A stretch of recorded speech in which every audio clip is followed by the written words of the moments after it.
Graça e paz, queridos. Mais uma vez aqui com vocês para nós fazermos um resumo de um dos salmos que nós temos estudado. Eu acredito que você já sabe qual é o salmo que nós vamos ler hoje. Se você não souber, eu vou lembrar você. Nós estaremos dando sequência nos salmos, que hoje o salmo é o de número 23. Então, você está preparado? Então, pegue sua Bíblia. Nós estaremos fazendo uma observação desse salmo, dando sequência aos resumos que nós temos realizado ao final de cada culto nos lares. E aí você pega a sua Bíblia agora e rapidamente nós estaremos lendo. Eu vou esperar você pegar, tá? Enquanto você pega, eu já vou falando aqui algumas coisas interessantes sobre o salmo. Esse salmo de número 23, ele é um salmo que traz na sua essência a fé em Deus. Eu quero já fazer essa observação, já uma demonstração do salmista desde o início do salmo, mostrando aí a sua convicção de fé. Então, por isso eu estou dizendo que esse salmo, ele traz na sua essência a fé, tá? Já pegou a Bíblia? Então vamos ler? Ok. Salmo de número 23, Salmo de Davi. Ele inicia fazendo uma declaração maravilhosa, dizendo assim: o Senhor é o meu pastor, nada me faltará. Ele me faz repousar em pastos verdejantes, leva-me para junto das águas de descanso, refrigera minha alma, guia-me pelas veredas da justiça por amor do seu nome. Ainda que eu ande pelo vale da sombra da morte, não temerei mal nenhum, porque tu estás comigo. O teu bordão e o teu cajado me consolam. Preparas-me uma mesa na presença dos meus adversários, unge-me a cabeça com óleo, o meu cálice transborda. Bondade e misericórdia certamente me seguirão todos os dias da minha vida, e habitarei na casa do Senhor para todo o sempre. Talvez esse salmo tenha sido o salmo que você mais ouviu falar. Ou talvez tenha sido o salmo que você mais leu. Mas digamos que você não tenha lido, não tenha o hábito de ler, nem tenha ouvido tanto se falasse todo esse salmo. Mas tem um versículo aqui que deve chamar a atenção para você, que é o vale da sombra da morte. Esse versículo ele tem me chamado muita atenção antes de eu ter assim uma intimidade com esse salmo. Eu recebi um Novo Testamento e nos meus momentos de angústia, há mais ou menos 25, 26 anos atrás, eu já o lia mais de 5 anos lendo eles. Esse Novo Testamento que eu ganhei de presente era um dos versículos que eu mais lia, porque eu tinha medo da morte. E nos momentos de solidão, de tristeza, de doença, eu lia esse versículo, né, que fala sobre o vale da sombra da morte. Invocava esse versículo para ver se eu escapava da morte, né? Mas talvez você não tenha prestado atenção. E eu quero, junto com você, fazer uma breve observação desse salmo. Primeiro, nós podemos observar algum ponto de destaque. E eu quero fazer uma observação com você de 2 destaques que nós podemos observar nesse salmo. O primeiro é que Deus é apresentado aqui como pastor, né? Mas não um pastor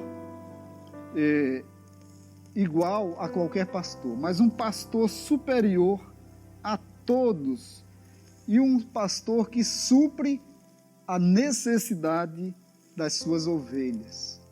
É um pastor diferente, um pastor que tem prazer em suprir as necessidades. Esse é o primeiro ponto. O segundo ponto é que Deus é apresentado como um pastor misericordioso. E vale destacar aqui nessa sua misericórdia a sua bondade também. Tá? Um Deus misericordioso, mas também um Deus cheio de bondade. Há muitos estudos a respeito desse salmo, muitas pessoas já observando ele falam coisas maravilhosas. Nós não vamos falar tanto desse salmo agora, porque o nosso tempo é um tempo bem curto, mas eu quero observar com você que do versículo 1 até o versículo 3, Deus realmente é visto como esse pastor. O pastor que conhece o pasto, o pastor que supre as necessidades. E porque Davi faz essa semelhança de Deus como pastor, né? Davi era pastor de ovelhas. Ele aprendeu a pastorear. A história de Davi, lá no início, no capítulo 16 de 1 Samuel, vai apresentar um relato de Davi ainda jovem, vencendo aí o urso, vencendo o leão, né? Lutando pelas ovelhas, impedindo que o leão, que o urso e que as feras do campo matassem as ovelhas e comesse. E ele diz que, na sua declaração, quando ele é interrogado por Saul, Saul queria saber quem ele era, ele vai dizer, olha, eu sou um pastor, e eu já matei o urso e o leão e tomei o cabrito, né? Da boca deles não deixei que eles comessem, tomei a ovelha da boca da fera, né? Então ele se mostra aí como pastor. Ele conhecia as necessidades de um ovelho, cuidado. Então ele vai relatar aqui sobre água de descanso, né? Refrigera a alma, né? Então ele está mostrando que Deus aqui é o pastor da sua vida, que conduz ele para um lugar de descanso, um lugar de paz, um lugar de tranquilidade, de conforto, um refúgio, né? Como nós podemos ler em outros momentos em que Deus é apresentado como o refúgio, como a fortaleza, como a rocha, como o abrigo, como o esconderijo, né? E esse refrigerar a alma do salmista, esse refrigério é realmente uma paz que vem sobre aquele que tem Deus como seu pastor, mas que tem segurança, convicção de quem Deus é na sua vida. Mas o versículo 4, queridos, ele vai falar aí realmente do vale da sombra da morte. E hoje, nesses dias, os noticiários, quem viu os noticiários hoje, há um relato, né, um relatório de desgraças, de mortes, né? E parece que os tipos de mortes que acontecem concorrem um com o outro. Morte acidental, assassinato, doença, coronavírus, né? Então, as pessoas parecem que estão procurando aquilo que mais mata. E isso gera pânico na sociedade, gera pânico nas pessoas. Então, se nós pudéssemos classificar o nosso contexto hoje, ele é realmente um vale de sombra da morte para todas as pessoas. E esse vale da sombra da morte aqui, ele pode ser também caracterizado como qualquer tipo de ameaça contra a nossa vida. Então, o vale da sombra da morte não é simplesmente uma enfermidade, um vírus, uma bactéria, não é só isso, não se limita a isso, mas as perseguições, as tristezas, as angústias, as decepções da vida, aquilo que nos pressiona nesse mundo, também é conhecido como o vale da sombra da morte. Tem pessoas que estão mortos espiritualmente, mortos, parece que não conseguem mais reagir, não conseguem tomar decisões, não consegue dar glória a Deus, não consegue exaltar o nome do Senhor, não consegue ler a palavra de Deus. São pessoas que parecem que estão morrendo. Mas o salmista, ele nos ensina nesse salmo a reconhecer Deus como seu pastor. E aí, queridos, é necessário que nós tenhamos Deus como pastor da nossa vida. O Salmo 16 diz que Deus, à direita do salmista, faz com que ele descanse, com que ele fique em paz, porque tem Deus à sua presença. É como um filho que tem o seu pai ensinando a andar durante a noite, pelos lugares esquisitos, por lugares difíceis, mas tem o Pai ali do lado. Ter Deus ao nosso lado, presente todos os dias, é ter a segurança que nós precisamos para viver nesse mundo.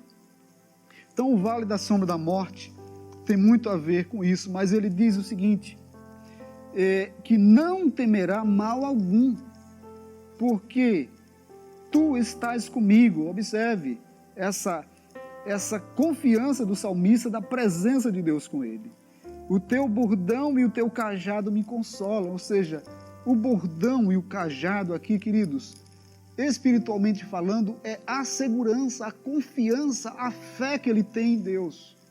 De que Deus, ele vence esses perigos, ele faz com que o salmista ultrapasse o vale da sombra da morte e não temer o mal.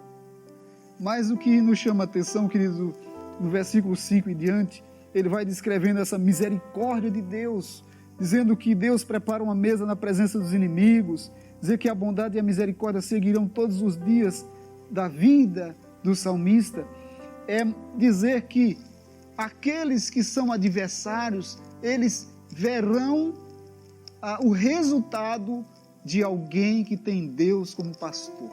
Eles serão humilhados simplesmente por Deus abençoar aquele que o tem como o pastor da sua vida. E é interessante pensar nisso porque o salmista, ele não usurpou o título de rei, ele não usurpou o reinado. Ele teve vários momentos em que Saul era o adversário, embora ele já fosse ungido o rei, que Samuel já tinha ungido ele por antecipação. Mas o salmista não ousou matar aquele que era rei, que tinha sido ungido por Deus. Ele esperou o tempo certo, ele descansou, ele foi alguém eticamente correto, mas também espiritualmente favorável para receber no tempo certo de Deus, a coroação, a bênção de Deus. Por isso aqui, ele confia em Deus, em que Deus ele vai preparar uma mesa, ou seja, uma festa, um banquete, um resultado sobre a vida dele, em que vale a pena servir a Deus, ter Deus como pastor da sua vida. E aí agora ele transcende algo aqui, nos leva a uma dimensão espiritual transcendental, ou seja, a bondade e a misericórdia certamente me seguirão todos os dias da minha vida e habitarei na casa do Senhor para sempre. Esse para sempre, queridos, eu quero entender que o para sempre é um desejo nosso, de que a alegria que nós temos, ela não acabe. Então essa alegria com o Senhor, essa maneira de habitar na casa de Deus, estar na presença de Deus e estar para sempre, é algo que nos remete à eternidade.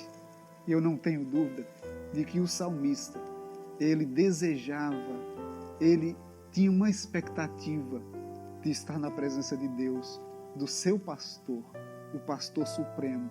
E aí nós podemos também nos conectar àquilo que Jesus fala em João capítulo 10, o bom pastor. Ele se mostra como o bom pastor das suas ovelhas, em que ele fala e as ovelhas ouvem a sua voz e o seguem porque conhecem a sua voz. Então, queridos, deixa Deus pastorear a tua vida. Não foge das mãos do Supremo Pastor. Não vai aos lugares em que Deus não quer que você ande. Não deixa teu coração, tua mente seguir por caminhos tortuosos, por planos que já são errados. Deixa Deus caminhar contigo, cuidar de você, te conduzir a águas tranquilas, aos pastos verdejantes. Isso é o resultado de quem anda com Deus. Deixa de seguir aqueles e de ouvir aqueles que não podem te conduzir. Amém, queridos? Então, fica essa palhinha, esse breve resumo desse salmo tão rico, que tempo nós não teríamos para limitar a grandeza desse salmo sobre a vida de quem ouve, de quem aprende e aplica a sua vida. Deus te abençoe, a você e a toda a sua família, hoje e sempre. Amém.